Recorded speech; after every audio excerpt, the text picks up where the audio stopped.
SM news के समस्त दर्शकों को, समस्त बहुजन समाज की माताएं बहनें, छोटे बच्चे, नौजवान साथियों को मेरा जय भीम, नमो बुद्धाय। अपने महान पुरुषों के चरणों में कोटि कोटि नमन करते हुए अपनी बात शुरू करती हूँ। वो पथ क्या पथिक कुशलता क्या,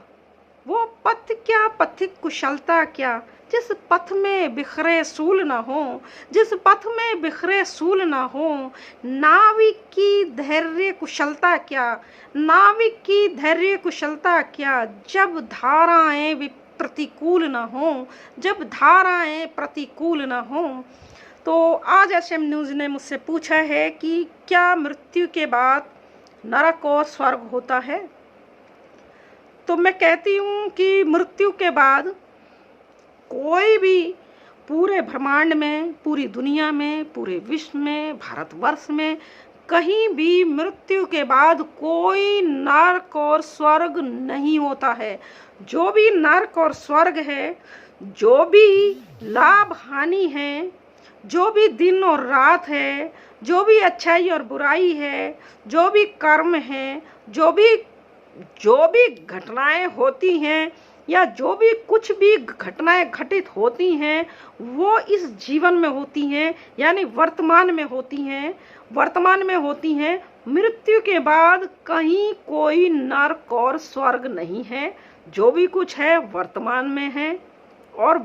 जो मृत्यु के बाद है वहाँ कोई भी कुछ भी किसी तरीके का नरक और स्वर्ग नहीं है। क्योंकि मृत्यु के बाद आदमी के शरीर को, जो मुस्लिम है उसके शरीर को दफनाया जाता है, जो क्रिश्चियन है उसके शरीर को भी दफनाया जाता है, जो लोग हिंदू हैं, जो बौद्धिस्ट हैं, जो भी जिस धर्म के लोग हैं, उनको उसी धर्म के अनुसार उनके शरीर का अंतिम संस्कार किया जाता है। अंतिम संस्कार यानी उनके जो शरीर है उसको, जो जिन लोगों को, जिन धर्म में शरीर को जमीन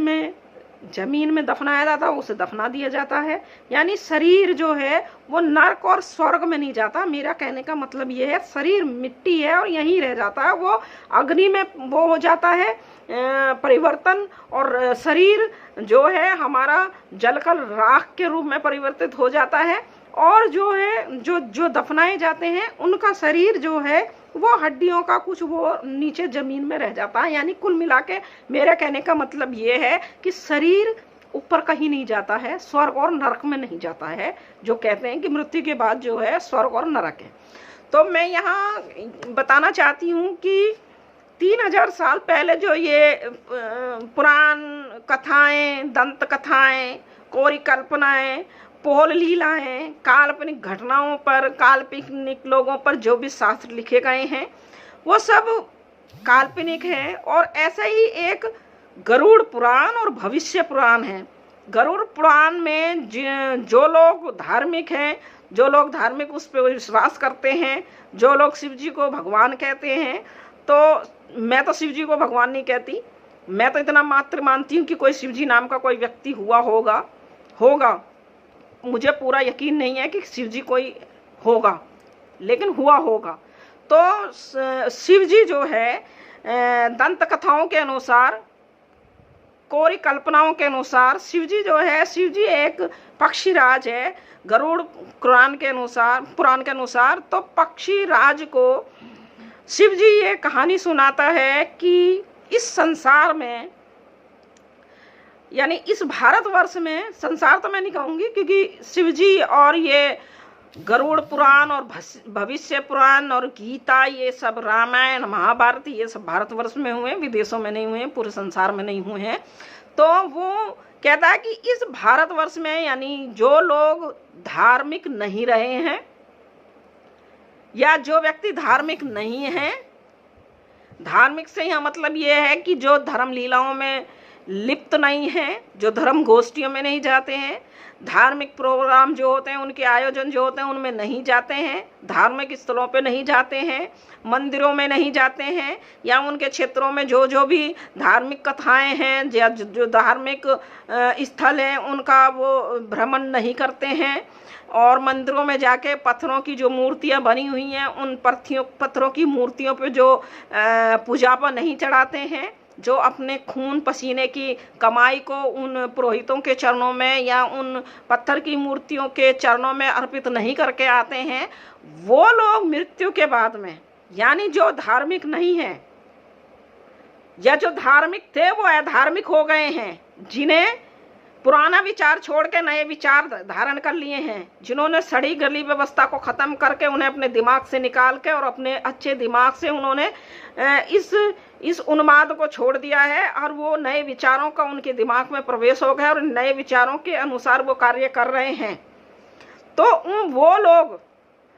जो लोग धार्मिक नहीं रहे हैं वो लोग सीधे मृत्यु के बाद में सीधे नरक में जाते हैं, नरक में उनका प्रवेश हो जाता है। तो मेरा यहाँ कहना यह है कि यहाँ लोगों को डर और भय वो जो धार्मिक डर और भय बैठाया हुआ था, उस धार्मिक डर और भय जो भयभीत किया हुआ था, जो अज्ञान व्यक्ति था, जिसको ज्ञान नहीं था, जिनको पढ़ने लिखने का अधिकार नहीं था, जिनको शिक्षा का अधिकार नहीं था, जिनको समानता का अधिकार नहीं था, जिनको गांव की बस्तियों से दूर बसाया गया था, जो शूद्र वर्ग के लोग थे, जो उस वक्त गरीब लोग थे, जो निर्धन लोग थे, जिन लोगों को यह दरिद्रता इन्होंने परोसी हुई थी,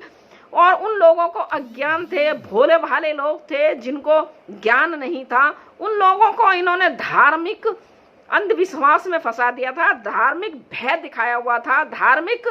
डर बैठाया हुआ था, तो धार्मिक भयभीत किया हुआ था, और उस धार्मिक भयभीत के कारण उनको नरक और स्वर्ग की बात बताते थे। और नरक भारतवर्ष में अलग नरक के द्वार हैं, पूरी दुनिया में अलग नरक के द्वार हैं, अलग अलग देशों में नरक और स्वर्ग अलग अलग तरीके के हैं। जैसे कि तिब्बत में बर्फ पड़ती है, तो तिब्बत में नरक का द्वार क्या है कि वहाँ बर्फ के गोले हैं, वहाँ चारों तरफ बर्फ ही बर्फ है, और मृत्यु के बाद में जो व्यक्ति यहाँ धार्मिक नहीं है, धार्मिक सम्मेलनों में जो अपनी गाड़ी कमाई को इनके पुजापे में नहीं चढ़ा रहा, वो सीधे बर्फ के ठंडे पानी में लेके जाएंगे उसे और बर्फ के गोलों में दबा दिए जाएंगे। और भारतवर्ष में नरक के द्वार क्या है? नरक के द्वार बहुत भीषण गर्मी है, आग है, चारों तरफ गर्मी है, चारों तरफ भय है, चारों तरफ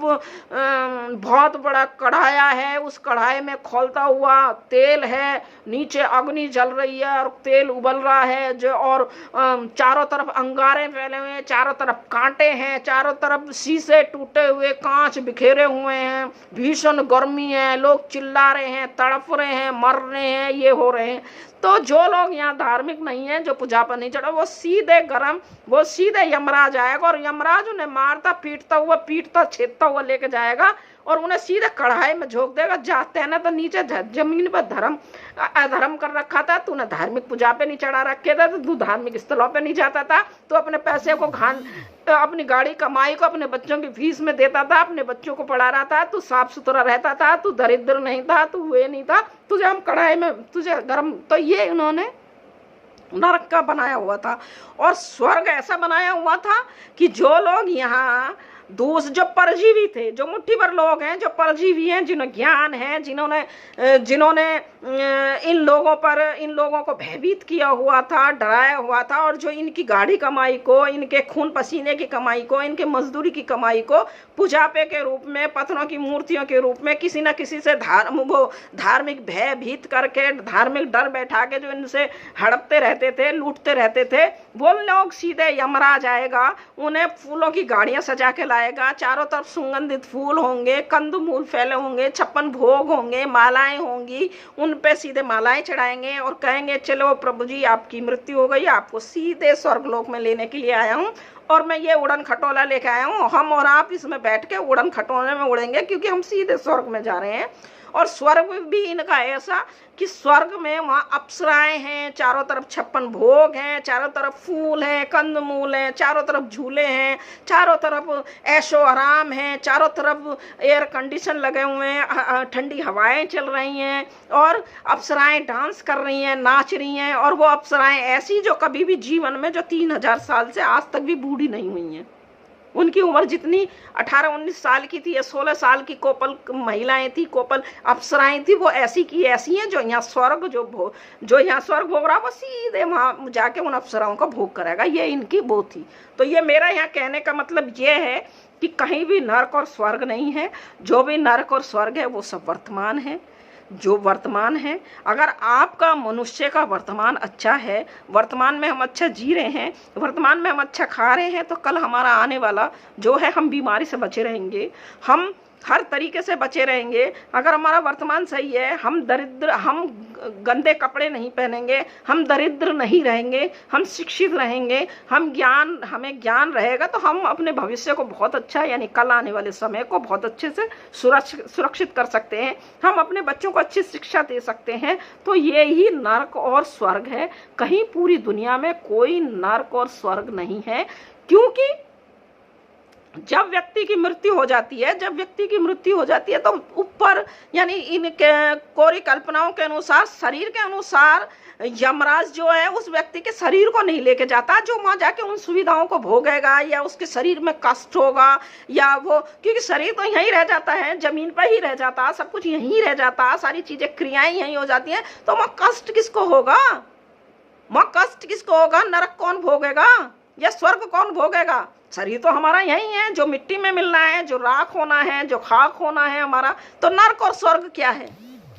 तो मेरा कहने का मतलब ये है, सब अपने वर्तमान को हमें सुधारना चाहिए। वर्तमान में हमें अच्छे काम करने चाहिए, हमें शिक्षित होना चाहिए, हमें मानसिक रूप से विकसित होना चाहिए, हमारी अच्छी आर्थिक स्थिति होनी चाहिए। आगे आने वाली पीढ़ी को हमें अच्छे से उनको वो करना चाहिए, उन्हें सारी चीज़ें, सुख सुविधाएं उपलब्ध करानी चाहिए। हमें अपने दरिद्रता को छोड़ देना चाहिए हमें। और सबसे बड़ी बात यह है कि हमारी जो खून पसीने की गाढ़ी कमाई है, हम उस कमाई को इन पत्थर की मूर्तियों पे, इन धार्मिक उन्मादों पे हमें नहीं चढ़ाना है। क्योंकि 3000 साल पहले जो गड़े सड़े जो विचार हैं, वो खत्म हो चुके हैं। अब हम नए विचार की दुनिया है, हमारे दिमागों में, हमारे माइंड में नए विचार आ गए। हम नए विचार के साथ अपने जीवन का सर्जन करेंगे, नए विचार के साथ हम अपनी दुनिया को आगे बढ़ाएंगे। तो कहीं भी कोई नरक और स्वर्ग नहीं है, ना तो 3000 साल पहले था, ना आज है, ना कल रहेगा। और अंत में आप सभी को मेरा जय भीम, नमो बुद्धाय। अगर आपने अभी तक हमारा चैनल सब्सक्राइब नहीं किया है तो सब्सक्राइब करें और घंटी का बटन बिल्कुल भी दबाना ना भूलें, ताकि सभी लेटेस्ट खबरें पहुंच सकें आप पे सबसे पहले।